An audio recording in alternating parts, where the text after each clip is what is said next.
Thank you, Mr. Chairman. I'm glad to be here today. And before I jump into my questions, just a quick commentary about how thrilled I am. We're talking about wildlife conservation.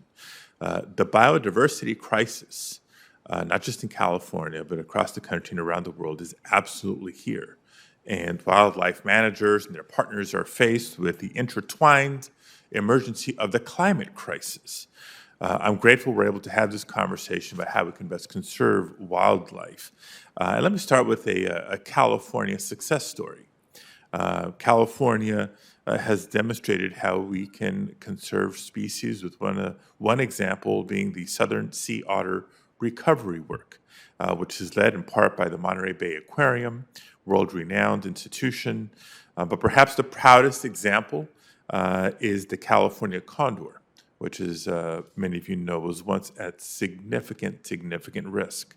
A whole bunch of groups working together, starting with the U.S. Fish and Wildlife Service, a number of state agencies, the San Diego Zoo Wildlife Alliance, the Peregrine Fund, Oregon Zoo, Los Angeles Zoo, Ventana Wildlife Society, and several other prominent nonprofit partners provided critical genetic management, breeding, rearing, and releases into the wild to aid the recovery of this iconic California condor.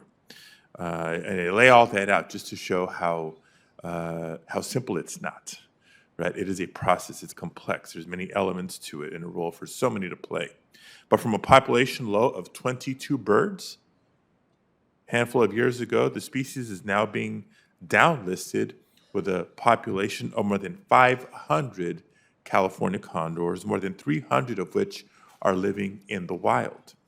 The assistance provided by our federal agencies helped make this recovery and success story possible. And I'm supporting this bill today because I believe we need to increase funding for wildlife conservation, and because I understand that there's a shared responsibility among the many partners. Question, Mr. Ash. How are AZA accredited aquariums and zoos situated to help advance species recovery programs in collaboration with state, federal, and tribal agencies, as well as other partners?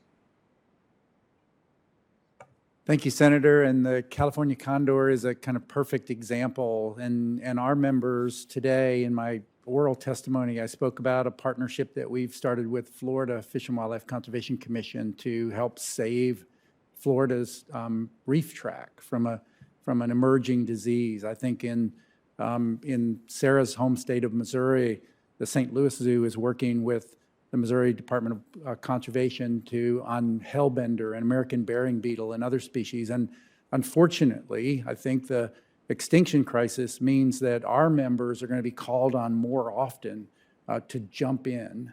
And I know in California, I've recently had conversations with Chuck Bonham and with Paul Souza, the regional director for the Fish and Wildlife Service, about how we can bring our members together to have specific conversations about how we can prepare for these what are almost certain to be emergency situations where species have to be taken into human care. And so our members are ready. Certainly funding provided through this bill will help because space and infrastructure and human capacity are what's going to be important to duplicate the successes we've seen, like California condor. Thank you. And just to follow up on that, what are some of the ways in which federal partners, federal government, number of departments and agencies can support the work of aquariums and zoos? Are there, certainly there's always a desire for additional resources and funding, but other strategies that you'd like for this committee to consider? And I invite you to think both, the measure before us, but also just broadly an ongoing relationship and partnership. Of course, my main point today is a better balance and a better reflection of the of the interdependence in conservation, and that the federal role is absolutely essential. The condor success wouldn't have happened if the Fish and Wildlife Service didn't have the funding to support organizations like the Los Angeles Zoo and the Peregrine Fund. And so that federal funding is absolutely essential.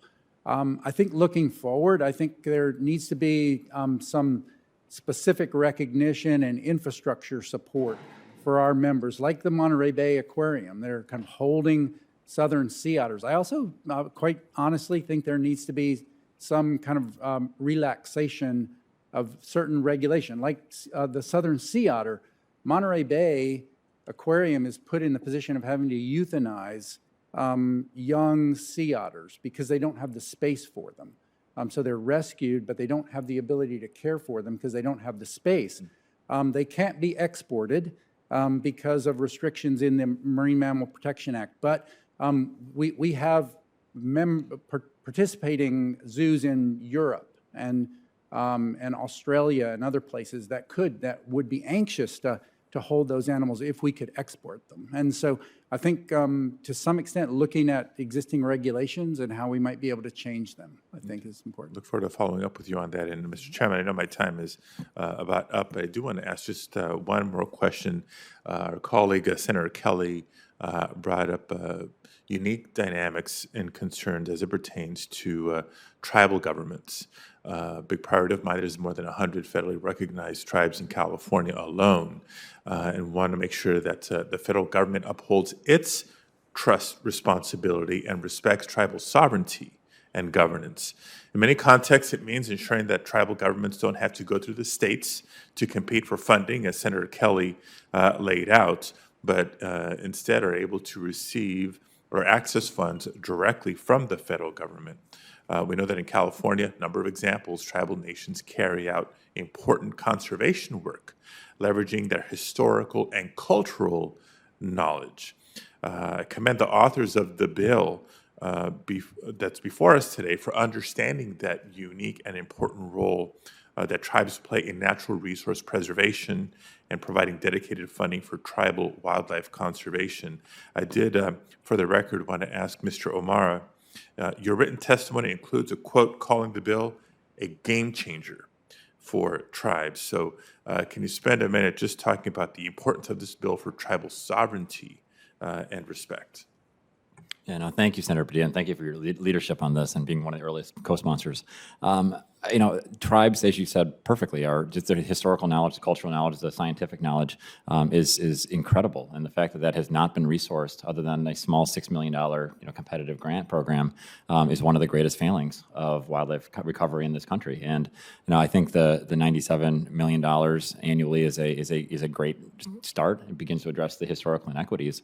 But when you look at the landscapes and you look at also where most of the tribal nation lands are. I mean, they are lands that are facing disproportionate impacts from drought and fire and other concerns. And so the species, many of which are uniquely on tribal lands, to have the ability to actually have resources for the first time for them to engage in conservation on their own, on their own lands, but also in partnership, is transformative. And so I appreciate your compliment that that the respecting the sovereignty is so important. I will say that one of the reasons I think that it makes sense, and one of the reasons you had a letter from 100 different tribes, is that the tribes actually wrote a big part of that section. It wasn't kind of folks assuming, but again, having those authentic consultations. And I cannot say enough about the Native American Fish and Wildlife Society, their leadership, and having conversations across all different jurisdictions, with all different sovereign nations, has been spectacular. So their leadership is just it's amazing.